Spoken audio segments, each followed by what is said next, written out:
Hey there, I'm author Sarah A. Chrisman, and today I'm going to talk to you about how to make a great espresso. Now, it's an interesting little tidbit that espresso goes back to 1884. The Victorian era, late Victorian era, was the age of steam, and espresso is definitely a part of that.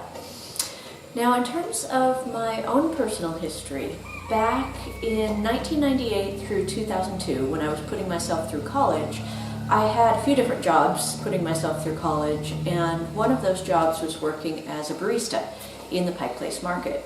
Now, this was the absolute peak of Seattle as the coffee capital of the world, and the Pike Place Market is front and center in that whole cultural milieu. The bakery where I worked was 2 doors down from the location of the very first Starbucks. And all the tourists went to the first Starbucks, and all the locals came to us because all the tourists had heard about Starbucks, but we had better coffee. So I'm going to show you how the coffee rep who used to visit the bakery on a regular basis to make sure we were making our espresso drinks appropriately to best represent her brand of coffee, how she showed us how to do it. Now, the brand of coffee I drink now is a fun one. They don't pay me. I wish they did. But no, they couldn't afford to anyways, even if they wanted to. It's a tiny little organization. But I just wanted to give them a shout out because it is a great brand for a great cause. This is Kitty Town Coffee. And every time you buy a bag of coffee, they donate to a cat shelter so that every bag of coffee feeds a homeless kitty for 1 week, which I just find so heartwarming. But anyhow, I'm going to show you how to make a good coffee. So the coffee company that used to send out reps to the bakery to train us was Torrefazione. But like I said, these days I drink Kitty Town coffee because I just love the idea of supporting homeless cats with my coffee. So the first thing we have to do is we have to grind the coffee because you're going to get a lot more flavor if it's freshly ground. I'm sure that anyone who drinks coffee knows that already, but it's just worth pointing out. And the reason for that is that the coffee oils are very, very volatile. They start breaking down right away. That's also going to come into play a little later when we pull our shot. But first I need to grind it.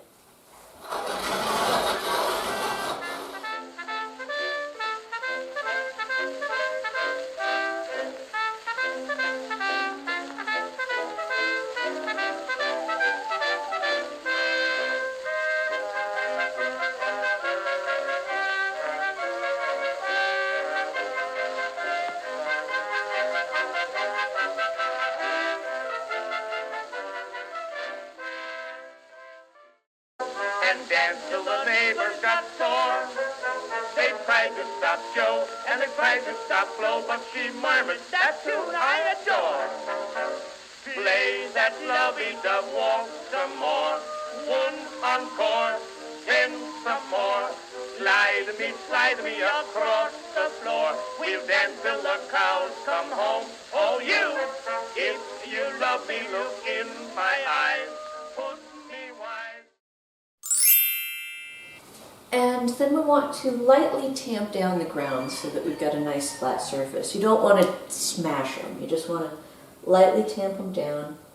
In most cases, the tamper is heavy enough to do all the smashing you need. And then we set that aside and we steam our milk. Steaming the milk is the trickiest part of being a barista, and it takes a lot of practice. Back when I worked at the bakery, a lot of our customers would say, "Oh, how do you get the milk so foamy?" And we would say, well, you take about 2,000 or 3,000 gallons of milk and then you practice. The trick is that the tip of the steam wand should be just at the surface of the milk. If it's lifted out, you're going to get the same effect you get with a blender when you lift out the beaters of a blender without turning it off and the milk sprays everywhere. If it's too deep down, you're not going to get much foam, or any at all in some cases, and you definitely want to use whole milk. Do not use skim milk, it does not foam well. Half and half, foams beautifully. That's why brevets are so foamy. But coming back to the milk, so you want the steam wand right at the surface of the milk, basically, just barely beneath the surface. And what you're going to do is you're just going to very, very subtly sort of skip the milk up and down, so that the wand is never pulling out and spraying the milk, but it's never too submerged. It's going to be right there at the surface of the milk. And again, it takes a lot of practice. There was one time that will always stick in my mind when we used to hear this constantly, 1,000 times a day. Your machine makes such great foam. One day, one of the girls was so fed up with hearing that, because it's not the machine that makes the foam, it's the barista. One day, one of the girls was so fed up with hearing that, she burst into tears, just, waterfall tears, and said, I made that foam, I made it. So, it's not the machine, it's the barista. And you just need a lot of practice, just keeping that steam wand just at the surface of the milk.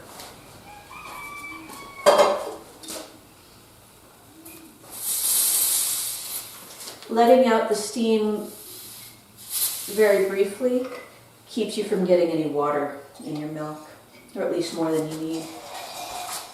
And then the temperature we're going for is going to be right around 150, 160.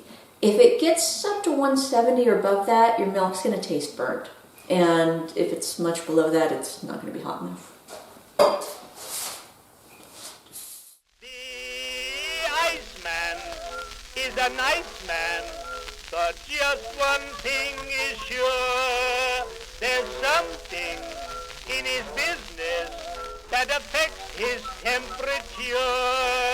Oh, love is such a funny thing, for she found out once or twice. All she can get from the Iceman is ice, ice, ice. I'm forever blowing bubbles, pretty bubbles in the air. They fly so high, nearly reach the sky. They're like my dreams, they fade and die. Fortune's always hiding. I've looked everywhere. There we go. And once the milk is foamed, we're going to set that aside. It's going to let the foam rise for just a minute while we pull the shot. It's very, very important to foam the milk before you pull the shot. Now this comes back to what I was saying about how volatile the essential oils in coffee are. As soon as you pull that shot, that split second right after you've pulled the shot, the essential oils are going to start evaporating right away. They're that volatile. But they're oil, that's what the coffee flavor comes from, and fat clings to fat. So if we can pour in the hot milk right away, then we're going to seal in that coffee essential oil and all the good coffee flavor, because the fat's going to bond to the fat. So now we pull our shot, and for that I need my mug. It's right in here.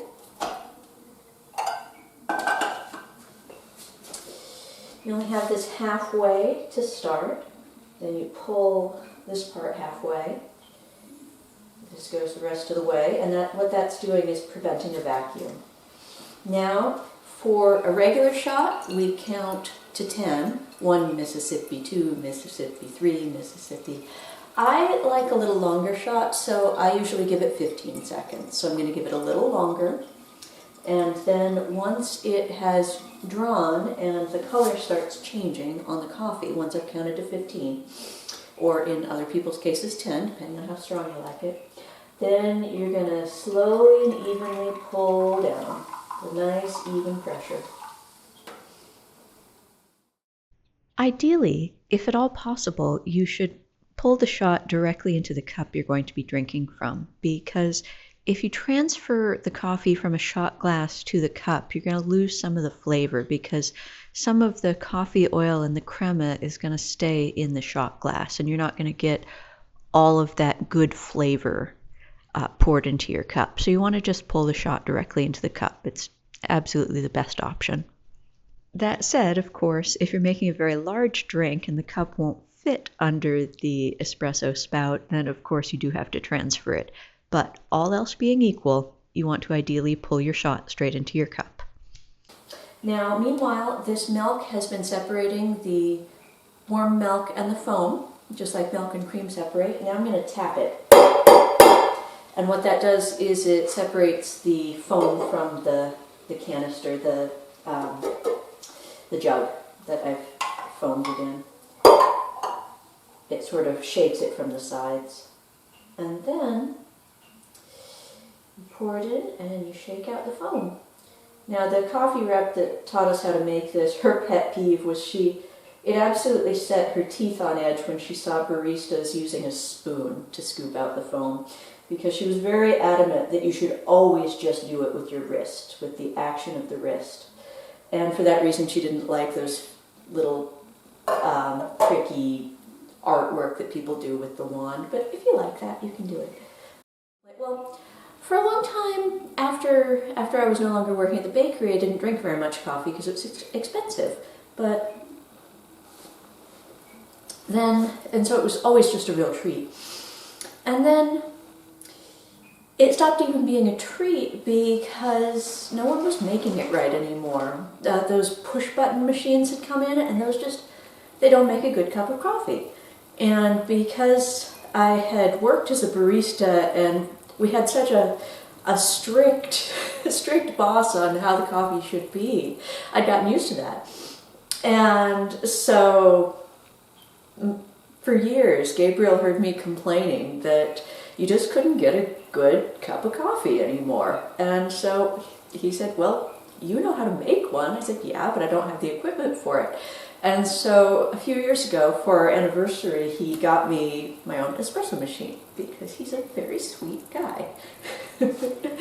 But anyhow, so this is a La Pavone Romantica, which is a fun little machine.